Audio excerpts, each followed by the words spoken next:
There were multiple ways I was going to start this review, and I couldn't really settle on one intro, so here are a few opening lines I was going to use. Hollywood is unoriginal and they love money. If it ain't broke, why fix it? Disney has officially lost all its creativity.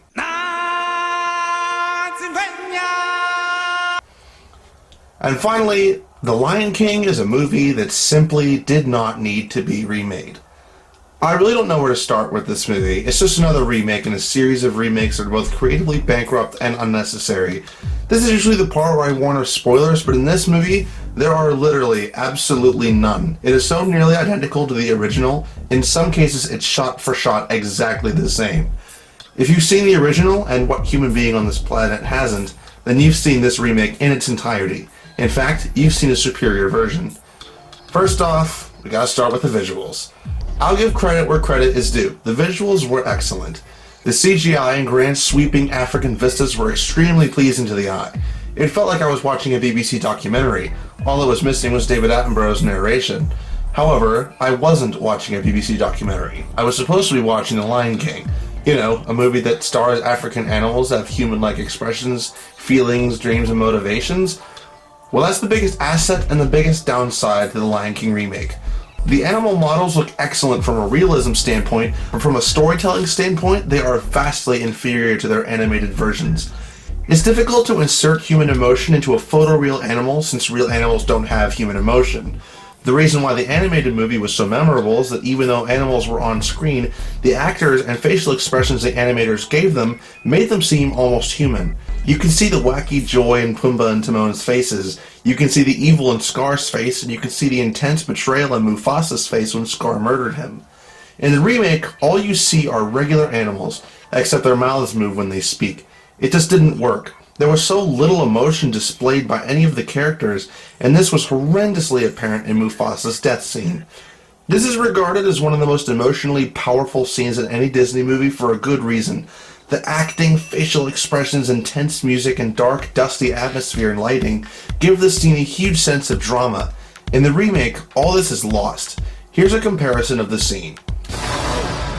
Scar! Brother, help me!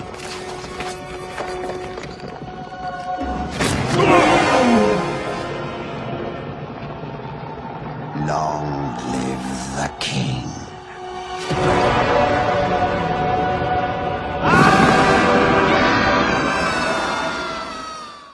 Scar! Help me!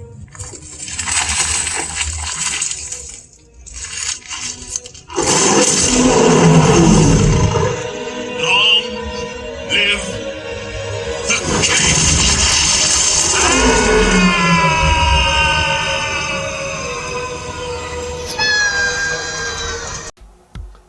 In the remake, it takes place in bright daylight. Scar's low, growling voice of the original is replaced by this new Scar making a series of short shouts. Scar doesn't even lean in the remake, he just simply says his line. The extreme close-up of Mufasa's face and the betrayal he felt in that moment is gone, because Scar just sort of slaps him off the cliff for whatever reason. Mufasa doesn't call Scar brother like he did in the original. Again, why not? That word hammers home the betrayal even further. The scene from the remake loses so much of the emotion of the original, and a lot of it has to do with how ultra-realistic the animals look. They're simply too real. Even Aslan from the Chronicles of Narnia felt more expressive and alive than any of the lions in this film, and the first Narnia movie came out 14 years ago. Maybe that had to do with the fact that an actual human actor was able to play Mowgli and bring some expressions that way. But by comparing the two alternate scenes, it's abundantly clear that the original scene is far superior in nearly every way. It's difficult to feel Mufasa's betrayal or Scar's evil if you can't see it in their faces, which the original captures perfectly. This also hurts the comic relief of the movie, Timon and Pumbaa. They look so overly real that you don't get the same sense of their wacky personalities. They're just an expressionless pig and an expressionless mongoose. Also, I couldn't get over the fact that they weren't voiced by their original actors. I used to watch The Lion King 1.5 a lot as a kid, even more than the original, which I only started to fully appreciate once I got a little older. Their voices became intertwined with their characters, and hearing different voices attached to them felt weird even now, over a decade later. That's the case with most of the cast, unfortunately. Aside from James Earl Jones, who played Mufasa in both movies, the entire cast felt out of place as their respective characters, because the original cast is so iconic. But back to the visuals. Did any of you guys see Toy Story 4? I have to say that I was super impressed by the animation in that movie. The lighting, water effects, weather effects, and textures all were super realistic, and they added immersion to the movie. However, the toys and the humans in the movie were both undeniably animated. They weren't meant to look like photorealistic real-world humans, but animated cartoony humans. This is the balance Lion King should have had. There's a point where realism becomes a detriment, not an asset, and this is where the Lion King lies. Just take a look at the remade Zazu. He looks like a mindless, expressionless bird, not a character. The animators were so preoccupied with whether or not they could, they didn't stop to think if they should. Jon Favreau, the director of the remake, stated that the more expressive that the animals became, the more human they became, and thus the less realistic they became. This obsession with realism ended up doing way more harm than good to this movie. Why worry about making them more human? This movie was made for a human audience, who use human emotion, human reasoning, and who make human expressions every moment of every day. Not for a group of animals that could read the realistic behavior patterns portrayed on screen by their respective species. Again, I have to bring up Aslan from the Narnia series. Though he was an incredibly realistic lion, whose CGI still holds up to this day, he also showed human emotion in many of his scenes, even if they were subtle. In his sacrifice scene, he looks hopeless and afraid, merely by the position of his eyebrows. You can tell exactly how he's feeling in this moment, despite being a live-action looking lion. When he's resurrected later in the movie, he is smiling.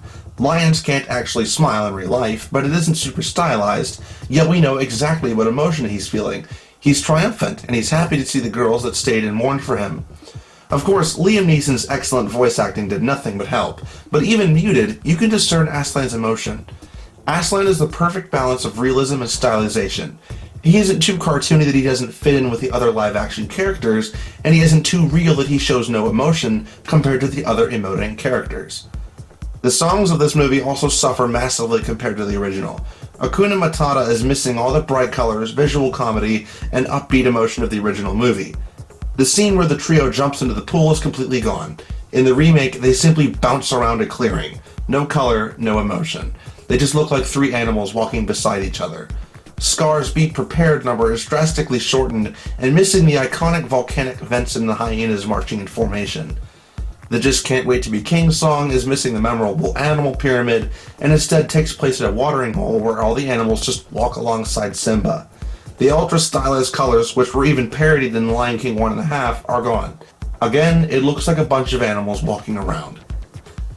So where does this leave us? Well, one thing is for sure, you will never see a review, even a positive one, saying that this movie is superior to the original. Because no matter the technology, no matter the star-studded cast, no matter the nostalgia, this film is absolutely inferior to its predecessor. When technology begins to push out characters, emotion, or heart in a movie, it becomes a negative, not a positive. When a scene that was once packed to the brim with emotion becomes one packed to the brim with realism, where's the net gain? The very existence of movies is to give us an emotional experience in a way any previous medium could never do. The original Lion King is a beloved classic because of the memorable characters, the beautiful animation, the intense emotions, and the exquisite use of cinematography. It wasn't realistic, it was a 2D cartoon, but you hear nobody complaining about that. The very existence of this new Lion King is to create a realistic version of the original movie, but if the realism ends up taking away from the experience and not adding to it, that's basically false advertising. You didn't see a better movie. You saw a shameless cash grab that misses the point of why the original movie is widely regarded as one of, if not the, best of the Disney classics. You were lied to, and now Disney has your money, and they don't care about anything else. It doesn't do anything different with the source material. It added nothing new. It is the same movie, just repackaged and with less emotion. And if that's all the movie ever did, then why on earth does it even need to exist? I really hope Disney stops this ridiculous pacing of these creatively deprived remakes. The originals are fine. 2D animation is incredibly underrated in today's world of 3D, and sometimes I wish more 2D movies were being made. They were the movies of my childhood. Remaking movies and doing nothing with them except cash in on nostalgia is lazy and completely unneeded. Nobody will claim any of these remakes improve upon the original movies. Only The Jungle Book really did anything different with the source material. However, Disney cares about money more than all else, and as long as these remakes keep making money, the more they'll make.